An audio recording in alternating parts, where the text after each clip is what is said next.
اللہ کے رسول صلی اللہ علیہ وآلہ وسلم نے فرمایا روزہ رکھنے کے لیے، فرمایا سب روزہ رکھو جب تک میں نہ کہوں کوئی کچھ کھائے گا پیے گا نہیں، کوئی افطار نہیں۔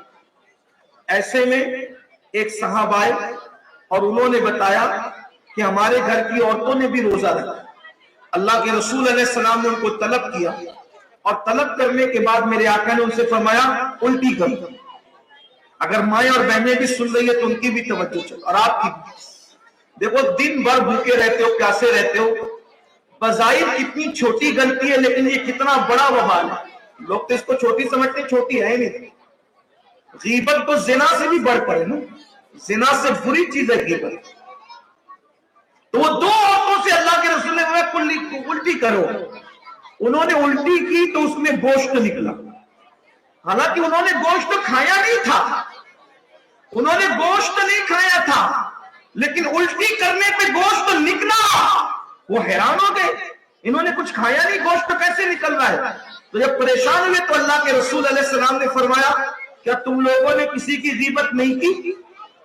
یہ غیبت کا اثر ہے، کیونکہ جو غیبت کرتا ہے وہ اپنے مرے ہوئے بھائی کا گوشت کھانے کے مترادف ہے، اپنے مردہ بھائی کا گوشت کھانے کے مترادف ہے غیبت کرنے والا۔ اللہ اکبر، غیبت کرنے والا اپنے مرے ہوئے بھائی کا گویا کہ گوشت کھاتا ہے۔ لوگ کہتے ہیں حضرت ہم تو انڈے سے بچتے ہیں، مچھلی سے بچتے ہیں، گوشت سے بچتے ہیں۔ ہم نے کہا کیوں؟ کہا تاکہ عمل میں پاور پیدا ہو۔ میں نے کہا بہت اچھی بات ہے، لیکن گوشت انڈا مچھلی کھانا اتنا نقصان نہیں ہے اعمال کے لیے جتنا غیبت کرنا نقصان ہے۔ انڈا کھانے سے تو بچ گیا، مرے ہوئے بھائی کا گوشت کھانے سے کب بچے گا؟ انڈا کھانے سے تو بچ گیا، مردہ بھائی کا گوشت کھانے سے کب بچے گا؟ دن بھر کھانے پینے سے فریج بھری پڑی ہوئی ہے، کچن بھرا پڑا ہوا ہے، اچھی اچھی سبزیاں نہیں کھا رہا ہے، پھل نہیں کھا رہا، اور غیبت کر کے کیا کھا رہا ہے روزے میں؟ مرے ہوئے بھائی کا گوشت۔ آپ اندازہ فرمائیں، تو اپنے روزوں کو ضائع مت کرو، غیبت سے بچو، چغلی سے بچو، جھگڑے سے بچو، بدنگاہی سے بچو، برا سننے سے بچو، اس لیے کہ روزہ صرف پیٹ کا نہیں ہوتا، روزہ زبان کا بھی ہوتا ہے، روزہ آنکھ کا بھی ہوتا ہے، روزہ کان کا بھی ہوتا ہے۔ اور کیا کان کا روزہ یہ کہ کوئی برائی نہ سنو، آنکھ کا روزہ یہ کہ کوئی برائی نہ دیکھو، زبان کا روزہ یہ کہ زبان سے کوئی برے جملے نہ کہو۔ اچھا کچھ لوگ اتنے پارسا ہیں بیچارے کہ ساری غیبت کرنے کے بعد کیا کہتے ہیں پتہ ہے؟ استغفر اللہ، توبہ توبہ، میں غیبت کی نیت سے نہیں کہہ رہا ہوں، میں تو صرف بتانے کے لیے کہہ رہا ہوں۔ واہ، آپ کے نام بدلنے سے بات بدل جائے گی۔ ارے غیبت تو وہی ہے جس کو اللہ کے رسول علیہ السلام نے غیبت فرما دیا۔ اور لوگ کیا کہتے ہیں؟ ارے بھائی اس میں وہ عیب ہے تو ہم بیان کر رہے ہیں نا، یہ کوئی غیبت تھوڑی ہے۔ حضور علیہ السلام فرما رہے عیب ہے وہ بیان کرنا ہی تو غیبت ہے، اگر وہ عیب نہ ہو تو بیان کرو تو پھر غیبت نہیں بلکہ توبہ ہے۔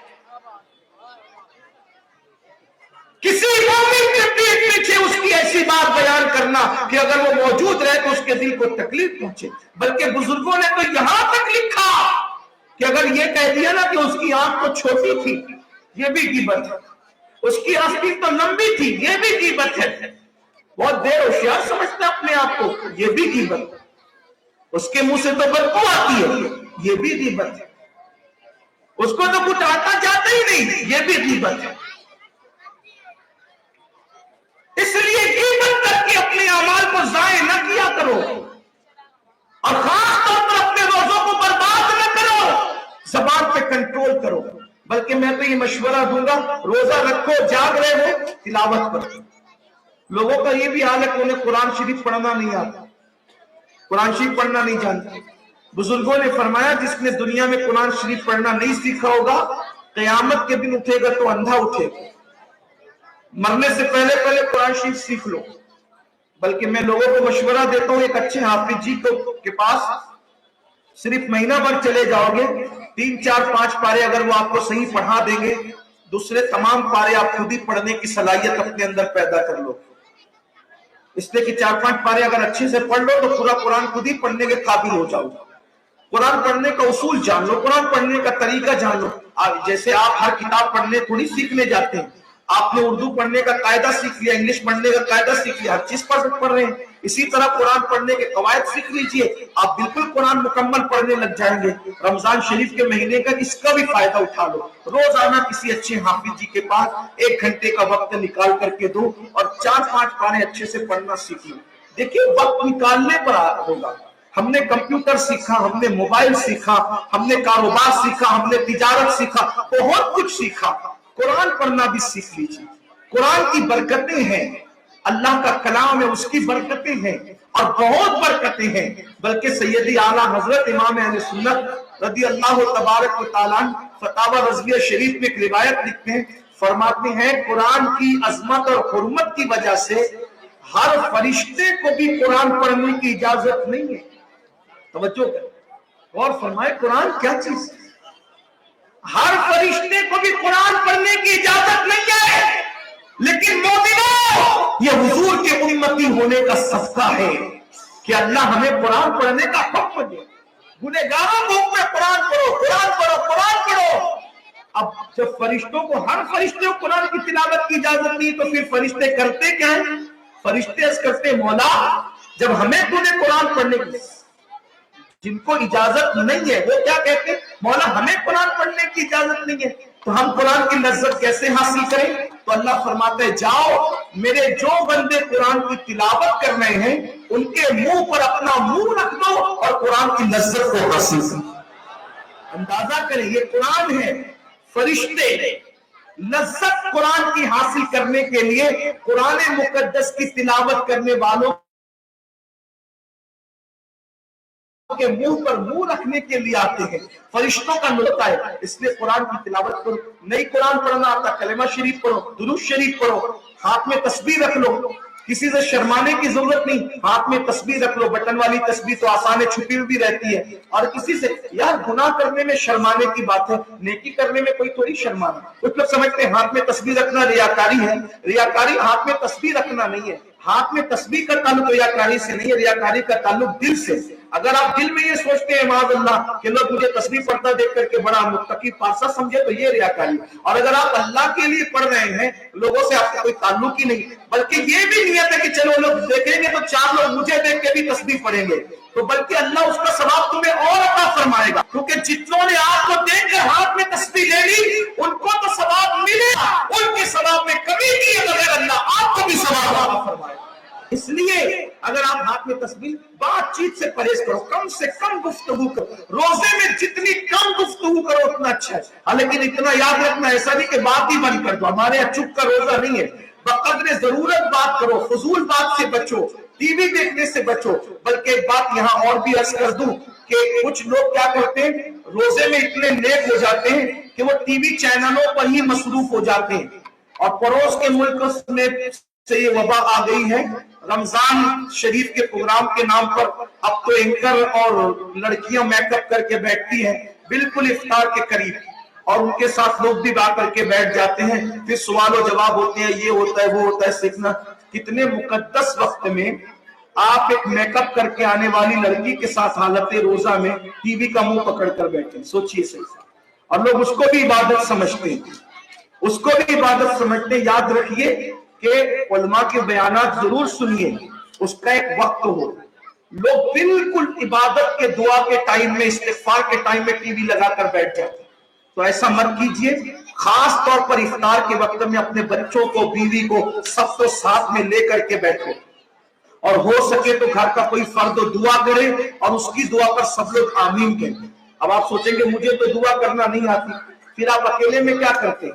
अल्लाह के यहाँ अल्फाज के उतार चढ़ाव नहीं देखे जाते, अल्लाह के यहाँ उर्दू अदब के मामला चेक नहीं किए जाते, यहाँ तो दिल का मामला है। इन्नल्लाह ला यंजुरु इला सुवारिकुम व इला अमवालिकुम वलाकिन यंजुरु इला कुलूबिकुम। अल्लाह ना तुम्हारे चेहरे देखता है ना तुम्हारे माल देखता है, वो तो तुम्हारे दिलों को देखता है। दिल की आवाज जो निकलती वो कबूल करता है। अपनी ज़बान में अल्लाह की बारगाह में हाथ उठाइए, दुआ कीजिए और अपने लिए मांगिए, तमाम मोमिनीन के लिए मांगिए। बल्कि अल्लाह के रसूल अलैहिस्सलाम इरशाद फरमाते हैं, किसी मोमिन के पीठ के पीछे दुआ करना ऐसा है जैसे अरफात में हाजी की दुआ का मकाम है, वैसे ही मुसलमानों के पीठ के पीछे उनके लिए दुआ करने का मकाम नाम है। और हजरत उम्मे दर्दा रिवायत करती है कि अल्लाह के रसूल अलैहिस्सलाम फरमाते हैं, जब किसी मोमिन के पीठ पीछे तुम दुआ करते हो तो अल्लाह एक फरिश्ता तुम पे मुकर्रर कर देता है, और वो फरिश्ता यूं अर्ज करता है, मौला ये अपने मोमिन भाई के लिए जो मांग रहा है ये नेमत तो इसको अता फरमा। यानी तुम अपने मुसलमान के लिए दुआ करते हो, उस वक्त फरिश्ता तुम्हारे लिए दुआ करता है। इसलिए अल्लाह के बंदो, खास तौर पर इफ्तार के वक्त दुआ, सहरी के वक्त दुआ, और दुआ में गिड़गिड़ाओ, रोने की कोशिश करो, आंसू निकालने की कोशिश करो। और अगर आंसू नहीं आते, रोना नहीं आता, तो कम से कम रोने जैसी शक्ल बना लो, रोने जैसी सूरत बना लो, इसलिए कि अच्छों की अदायगी अच्छी होती है। दुआ करने के आदाब ये है, अव्वल दुरूद शरीफ पढ़े, आखिर दुरूद शरीफ पढ़े और बीच में दुआ करें। इसलिए कि इमामुल मुतकल्लिमीन अल्लामा नकी अली खान रहमतुल्लाह अलैह अपनी किताब में लिखते हैं कि बगैर दुरूद की दुआ ऐसे ही है जैसे बगैर पर का परिंदा। बगैर पर का परिंदा क्या उड़ सकता है? नहीं उड़ सकता। इसी तरह बगैर दुरूद की दुआ का भी यही हाल है। तो इसलिए अव्वल दुरूद पढ़ो, आखिर दुरूद पढ़ो। दुआ दुरूद कभी मरदूद नहीं होगा, दुरूद हमेशा कबूल होता है। तो अव्वल का दुरूद भी कबूल होगा, आखिर का दुरूद भी कबूल होगा, तो इंशाअल्लाह बीच की दुआ भी कबूल होगी। और दुआ के अंदर ये आयत जरूर पढ़ा करें, रब्बना आतिना फिद दुनिया हसना व फिल आखिरति हसना व क़िना अज़ाबन नार।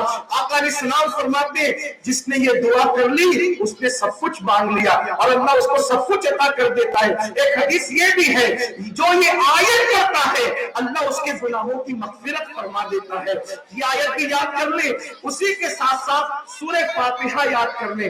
पूरी सूरह फातिहा, हम तो की सूरत याद है, उसको भी दुआ की नीयत से पढ़े। हदीस पाक में आता है, जिसको दुआ करने के लिए वक्त नहीं मिलता, वो जिस नीयत से सूरह फातिहा पढ़ेगा अल्लाह उसको मांगने से सिवा फरमाएगा।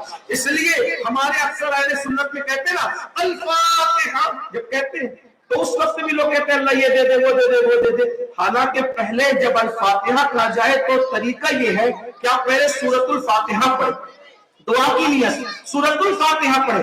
बल्कि हुजूर सरकार महबूब इलाही ख्वाजा निजामुद्दीन औलिया फरमाते हैं कि बंदा अगर इस तरह सूरह फातिहा पढ़े, बिस्मिल्लाह की मीम को अलहम्द की लाम में मिलाकर बिस्मिल्लाहिर्रहमानिर्रहीम अल्हम्दुलिल्लाहि रब्बिल आलमीन, फिर करे अर्रहमानिर्रहीम अर्रहमानिर्रहीम अर्रहमानिर्रहीम, 3 बार इसकी तकरार करे, मालिकी यौमिद्दीन इय्याका नअबुदु व इय्याका नस्तईन, फिर पूरी सूरत पढ़े और गैरिल मग़दूबि अलैहिम पर जब आखिर में पहुंचे तो फिर कहे वलद्दाल्लीन पर पहुंचने के बाद कहे आमीन आमीन।